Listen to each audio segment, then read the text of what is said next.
In 2005, Apple introduced the switch from PowerPC to Intel processors.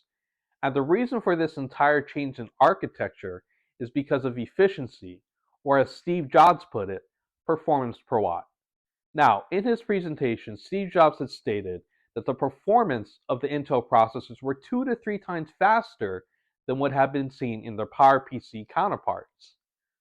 Furthermore, it was no secret in 2005 that Apple was trying to shoehorn a G5 processor into the chassis of a PowerBook G4. However, they were unable to control the temperature and the thermals of the chip, and the energy consumption was just too great to put it inside of a laptop.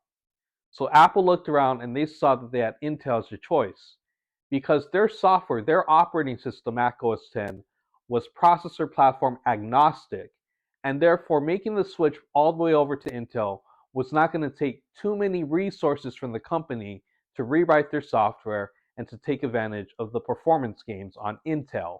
In the beginning of the switch to Intel processors, Apple and its customers were able to benefit from industry-leading performance per watt. And for about the first decade or so, the relationship between Apple and Intel was quite strong. However, in 2016, Apple embarked and redesigned their MacBook Pro. And it is in their 2016 redesign, in addition with Intel being unable to cope with the ongoing heat and thermal efficiency of their chips, where things started to really falter. As we know, the 2016 MacBook Pro introduced a slew of problems that were not addressed for years. Things such as the touch bar, the butterfly keyboard, and of course the heat coming out of the Intel chips. Once again, the handwriting was on the wall, and Apple knew they had to switch platforms in order to regain the performance and efficiency that Intel was unable to provide. The nail in the coffin came in January of 2015 when it became disclosed that the Haswell series of processors had a serious security bug embedded in the chip.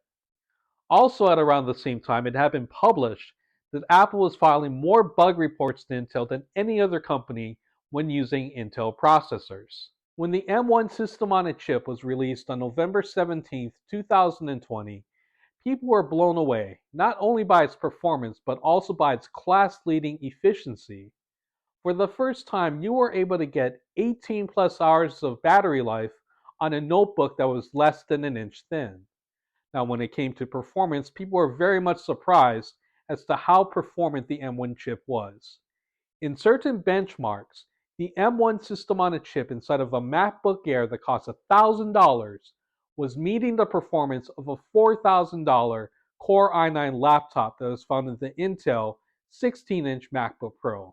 With Apple Silicon being an order of magnitude more performant and more efficient than any previous Intel processor, professionals and even normal users feel zero need to upgrade to the latest revision of M3 chips. And in fact, most famously, Marques Brownlee, a man who can afford basically any computer that he wishes, still says he is sticking with his M1 Max chip because it does everything his need.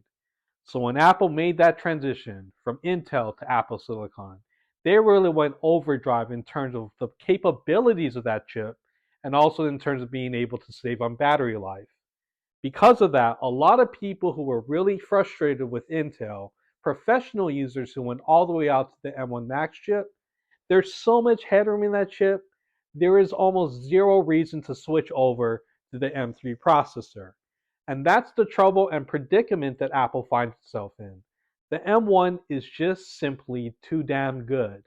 And because of that, the M3 Max will have some sales. However, the M3 Max processors, or the M3 processors, are meant squarely for those who are still on Intel, who need certain applications or perhaps need boot camp. But Apple is saying that it's time that you switch over to the M3. However, for those of us who are in the M1 or the M2 chip, and I'm on the M1, I see zero need to switch over to M3. And because the M1 is just that good, that's what's going to stop Apple from making sales to their newest computers. And I believe that is part of the reason why Apple saw a 34% drop in Mac revenue year after year. So it's going to be a couple more years before the M1 starts getting replaced by, say, the M4 or the M5. However, the M1 is just simply too damn good, and because of that, a lot of us see no need to upgrade. All right, that's about it. Peace.